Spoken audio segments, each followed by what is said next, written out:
যেটুকু কথা বলবো সেই কথাটুকু 11 নম্বরের মধ্যেই থাকবে, 11-র বাইরে যাবে না। এটা আপনারা কেউ কিন্তু মন খারাপ করবেন না। আমাকে ভালো লাগতেছে যে আজকে এখানে মিটিং করতে এসে আমি দেখতেছি এরশাদ হোসেন পাপ্পু, শেখ বাবলু, নাদিম, লাড্ডান, মাসুদ আলী, শাহজাহান বসুনিয়া, শেখ বাবলু সহ এদেরকে দেখতেছি। আমরা এরা একসাথে ছাত্র দল করেছি এই 11 নম্বর ওয়ার্ডে। আবার শাইন মনে করছে ওকে আমি বাদ দিলাম না, আমি 11 নম্বরের কথা বলছি। এই 11 নম্বর এরা কিন্তু আজও আছে বিএনপিতে, হ্যাঁ লাড্ডানও আছে। এইটা একটা বিষয় 11 নম্বরের। আরেকটি বিষয় আমি বলি যে এই 11 নম্বর ওয়ার্ড থেকে এর আগে যখন আওয়ামী লীগ সরকারের আমলে আমরা গ্রেপ্তার হলাম 7 জন, সেই 7 জনের মধ্যে 3 জন গ্রেপ্তারকৃত নেতা ছিল 11 নম্বর ওয়ার্ডের, এবং এই 3 জনের বাড়িতে দেশনেত্রী বেগম খালেদা জিয়াও এসেছিলেন। আমি প্রথমে বলছি আমি 11-র বাইরে যাব না। এর পরবর্তীতে আবার আমরা গ্রেপ্তার হলাম। সেই সময় আমরা গ্রেপ্তার হলাম টোটাল 12 জন সৈয়দপুর বিএনপির। 12 জনের মধ্যে 4 জন হচ্ছে এই 11 নম্বর ওয়ার্ডের। কে? এরশাদ হোসেন পাপ্পু, শেখ বাবলু, মাহবুব এবং আমি।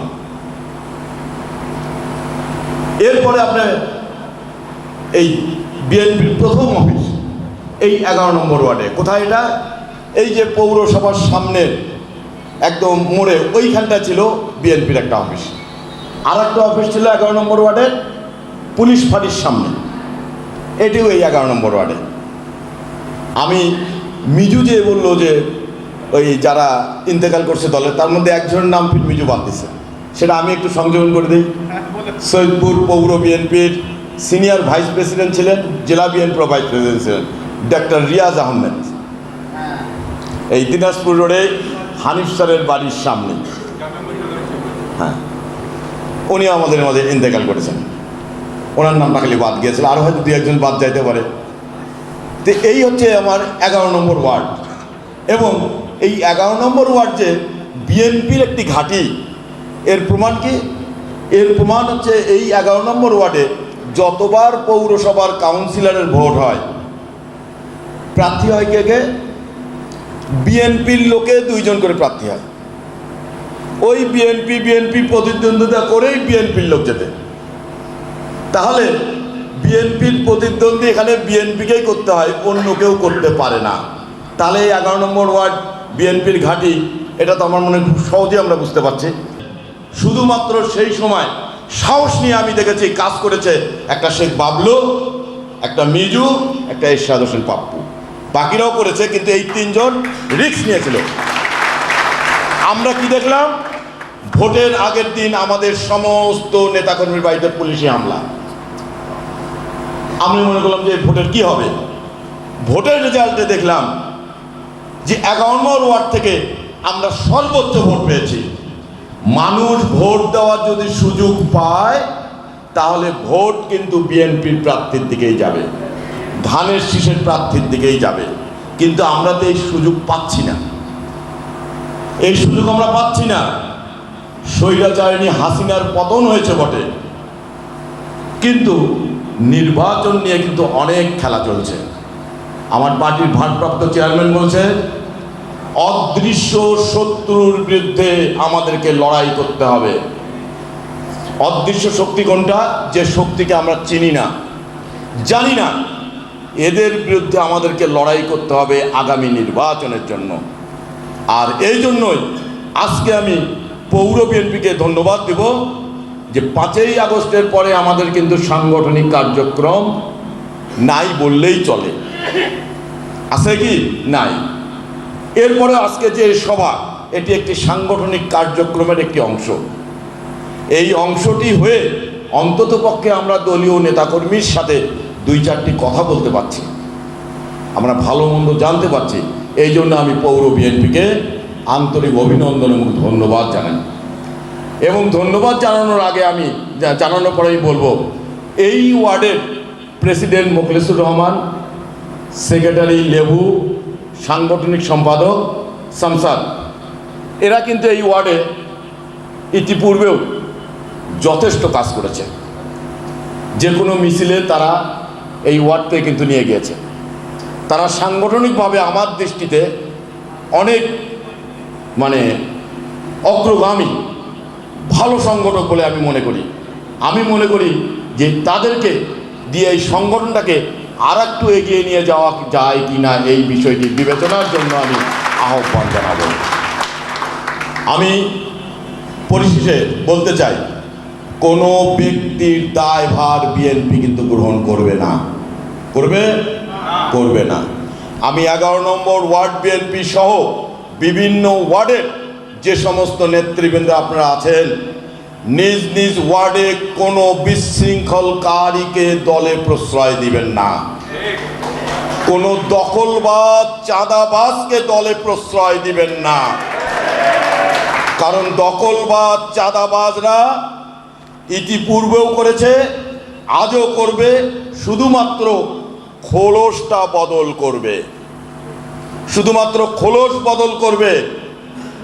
আপনারা লক্ষ্য করেছেন এই সৈয়দপুর শহরে 2-3 জন ব্যক্তি ছিল যারা সৈয়দপুরে সিন্ডিকেট করে থাই গেম বলেন, রেল লাইনে জুয়া বলেন, চাঁদাবাজি বলেন, সমস্ত অপকর্মের নেতৃত্ব দিয়েছে। যারা যারা দিয়েছে এদেরকে বহুজনকে আমি চিনি, আপনারাও চেনেন। তারা কিন্তু ইতিমধ্যে এই সৈয়দপুর শহরে আবারও সংগঠিত হয়েছে এবং তারা আমাদেরকে ব্যবহার করার চেষ্টা করছে, আমাদেরকে সাথে নেওয়ার চেষ্টা করছে। আমাদেরকে দেখা বলেই বলে, বস আরে আপনার মতন নেতা নাই। এইটা যে পাম, ওটা ও মনে করে যে আমরা বুঝি না, আমরা কিন্তু বুঝি। এই জন্য আমি বলবো, বিশেষ করে 11 নম্বর ওয়ার্ডের আমি সকল নেতৃবৃন্দকে বলবো, 11 নম্বর ওয়ার্ডে কোনো দখলবাজি, চাঁদাবাজি, গুন্ডামি, মাস্তানি এই কাজগুলো এবং সালিশের নামে, বিচারের নামে কোনো পক্ষপাতিত্ব যারা করবে, সে বিএনপির যত বড় মাপের নেতা হোক তাদেরকে প্রতিহত করবেন। এটা আমার অনুরোধ আপনাদের কাছে।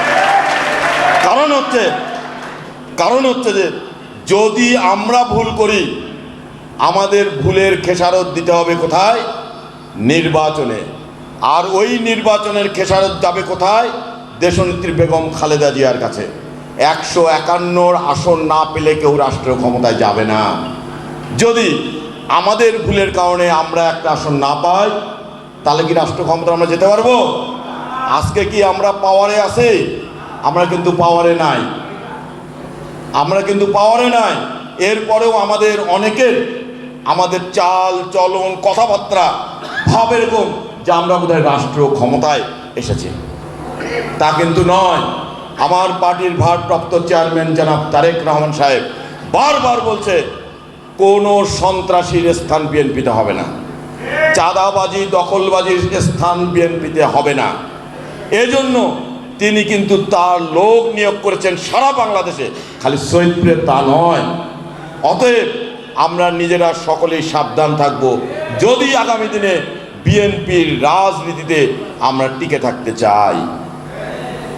আমি পরিশেষে আপনাদের সকলের সুস্বাস্থ্য এবং মঙ্গল কামনা করে বলতে চাই, আওয়ামী লীগ একটি ফ্যাসিস্ট দল, আর এই ফ্যাসিস্ট দলের যারা সঙ্গী সাথী ছিল তারাও ফ্যাসিস্ট দল। আবার যারা 5ই আগস্টের পরে বেনিফিশিয়ারি দল হিসেবে অনেক দলের আগমন ঘটে নাই, তারাও কিন্তু আমি মনে করি বিএনপির মতন দল নয়। আপনারা দেখেন, জমি চাষ করলাম আমি, ধান লাগালাম আমি, ঋণা দিলাম আমি, ঠিক ধান কাটার সময় কেউ এসে যদি ধানটা কেটে নিয়ে যায় তাহলে কি হবে? তার কাছে কি সমস্ত আন্দোলনের কিছু যাবে? তা কিন্তু নয়। কারণ জমি আমার, ধান আমার, হাল আমার, নিড়ানি আমার, সব আমার। একটা সময় এসে সেটা যদি কেউ কাটে তাহলে কি সেই আবাদ তার হবে? তা কিন্তু হবে না। আমি নাম বলতে চাচ্ছি না, আপনারা বুঝে নেবেন। এবং সেই সাথে আমি বলতে চাই, গত কয়েকদিন আগেও সৈয়দপুরে কোনো এক উপদেষ্টা এসেছিল, সেখানে বলা হয়েছে যে সৈয়দপুরের বিভিন্ন কার্যক্রম উপদেষ্টাকে অভিযোগ আকারে বলা হয়েছে যে বিভিন্ন কাজকর্মে বিএনপিকে এখানে শেল্টার দেওয়া হচ্ছে এবং বিএনপি এই কাজগুলো করছে। বিএনপির বিরুদ্ধে সেই উপদেষ্টার কাছে বক্তব্য রাখা হয়েছে।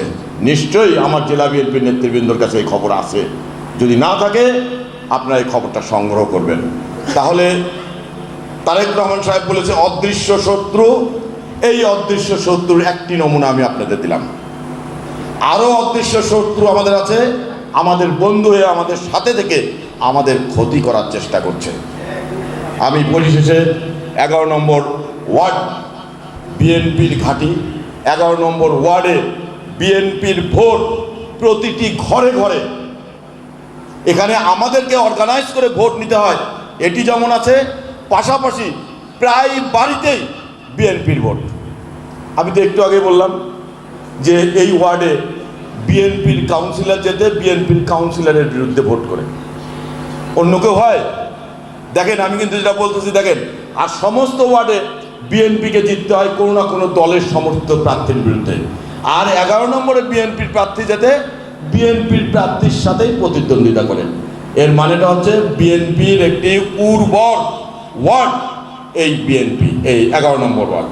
এবং এই 11 নম্বর ওয়ার্ডে বিএনপির কিন্তু অনেক নেতা আছে যারা ম্যাক্সিমাম সময় জেল খাটে, মাইর খায়, লাঞ্ছিত হয়, বেজ্জতি হয়, বহুভাবে অপমানিত হয় এই 11 নম্বর ওয়ার্ডের নেতারাই। কিন্তু পরিশেষে আপনাদের সকলের সুস্বাস্থ্য দীর্ঘায়ু কামনা করে আগামী দিনে আপনাদের সাথে আমরা বিএনপি অতীতে যেমন ছিলাম আজও থাকব, তবে সুবিধাভোগীদেরকে চিহ্নিত করবেন। সুবিধাভোগী কখনো বিএনপির লোক হতে পারে না। যারা সুবিধাভোগী তাদেরকে চিহ্নিত করে রাখবেন, এই আশাবাদ ব্যক্ত করে সকলকে ধন্যবাদ দিয়ে আমি আমার বক্তব্য শেষ করছি। খোদা হাফেজ। বাংলাদেশ জিন্দাবাদ।